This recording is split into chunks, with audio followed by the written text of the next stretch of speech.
how to enable or disable receive weekly stats report on Ecwid, easy and quick. Hello guys, in today's video I'm gonna show you how to enable it or disable it. First, open your browser and here we'll find settings, and then just put your mouse here, don't click, and click notifications, or you can just click settings and you will find notifications here.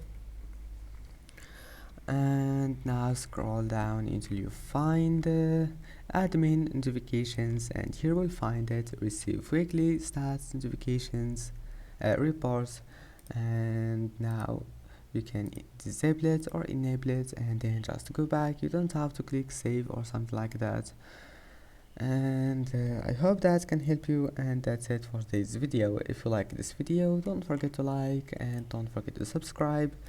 And thank you for watching this video until the end, and see you in the next video.